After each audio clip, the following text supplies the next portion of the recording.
I never really gave my points on this, and I know that a lot of people been wondering why I literally shit on Tom Holland every chance I get.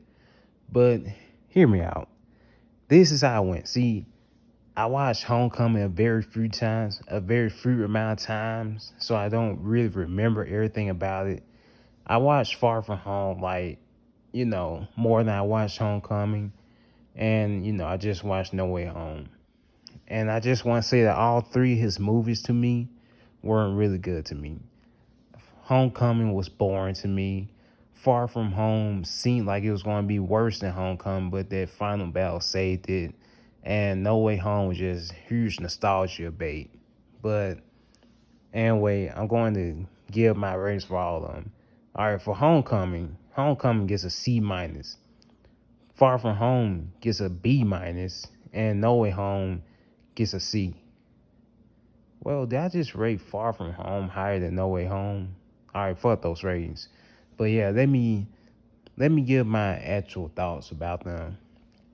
Uh, all right, so this is how it all started. See, I was fine with Tom Holland's Spider Man, but when Homecoming had finally came out, uh, they remember, MCU fanboys, they were hyping it up so hard. Like, they were saying that it was the best Spider Man movie ever. They were saying that it was better than Spider Man 2. And when they said it was better than Spider Man 2, that's when I was actually like, all right, I should really see this movie. So, you know, I went ahead and got the movie on DVD and I watched it and I was like, oh my God, this movie is so fucking boring. Shit. And it was at that point where that right there is what literally just brought everything down for me. MCU fanboys just literally overhyped the movie to death, and that's what hit me very hard. Like, if they didn't do that, then I don't know. Maybe I would have felt something more. I don't know. But yeah, to when they were overhyping it, and I was just so bored watching the movie, that shit didn't mix well. But yeah, anyway, then Far From Home drops. Again, they're saying it's the best Spider-Man movie. It seems like every Spider-Man movie that drops recently, is somewhat the best Spider-Man movie. They said that about Homecoming. They said that about Spider-Verse. They said about Far From Home. Now it's saying about No Way Home.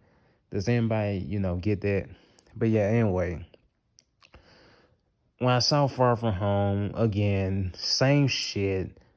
Far From Home, it seemed like it was going to be more worse than Homecoming. It seemed like it was going to be more boring than Homecoming, but Mysterio saved that movie. I'm sorry. Mysterio saved that movie. And not only did Mysterio save the movie, but that final battle scene, that shit, I ain't gonna lie, that shit was lit. That shit was lit. That shit was real good. That's why I watched Far From Home way more than Homecoming. I think that if you take the villains out the movie, Homecoming is the better movie than Far From Home. Not gonna lie. That's how much Mysterio saved that movie.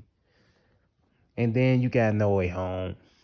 Uh, I don't even think I gotta get into this movie because, like, you saw my reviews and all that shit, so you basically already know how I feel about the movie.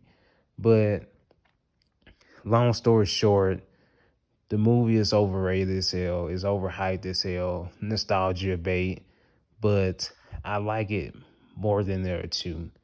Again, disregard the ratings I gave it at the beginning of the video because, like, I like some of them for different reasons. So disregard those ratings. But anyway, now here's my catch 22. Throughout all three movies in this whole trilogy, he is doing the same shit. He is fucking shit up. He he is making a mess, and then that's all his movies is. He fucks up and he has a fist it. That's all his movies is. And then he's just so childish. Like, oh my God. And before anybody comes in saying, well, Spider-Man's supposed to be childish, he's not that fucking childish, bro. Getting tricked by Mysterio. Like, oh my God, bro. Only a child can be tricked like that. Like, your mentor gave you a dying gift, and then you're like, what do you say? maybe Mr. Stark didn't want me to be, his successor, but he wanted me to choose who would be his successor. I'm like, oh my God, that was so trash. Like his character development just, it's like his character development goes forward, then it takes like 5 steps back. Like in Homecoming, for example, like, he realizes that he can be Spider-Man without the suit.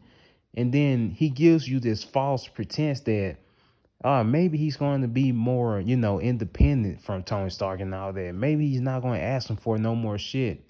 And then the ending, Tony Stark has that fucking suit in that bag, and he immediately puts it back on. Like, oh my God. That's what I meant by his character development going forward and taking 5 steps back every fucking movie. And then, in No Way Home, people were hyping that shit up again, talking about, oh, now he knows what it's like to actually be a hero. Bro, this man been in like, what, 6 movies or some shit? And I ain't trying to hear it, bro. I'm not trying to hear it. And, fanboys came after me saying that, no, this whole trilogy was an origin story. No, it wasn't. It was not. It was just a business move to make him independent, to be in the Sony universe. Like, I fucking hate when they try to find explanations for a lot of obvious shit that happened. And in the end, honestly, as we may know, I found most of his movies boring. And his best movie, which is No Way Home, I found this shit benching off of fan service, benching off of Toby and Andrew as Spider-Man. And again, nobody cared about Andrew until No Way Home. I had to sneak that in, by the way. Oh, his fans did. But yeah, that's how I feel about Tom Holland and his movies. Well, actually, the way I feel about Tom Holland, I actually like him, but like the MCU fanboys just ruined it for me. But that's about it, man. I don't think that he's a bad Spider-Man, but I would like, better writing and all that. But that's about it.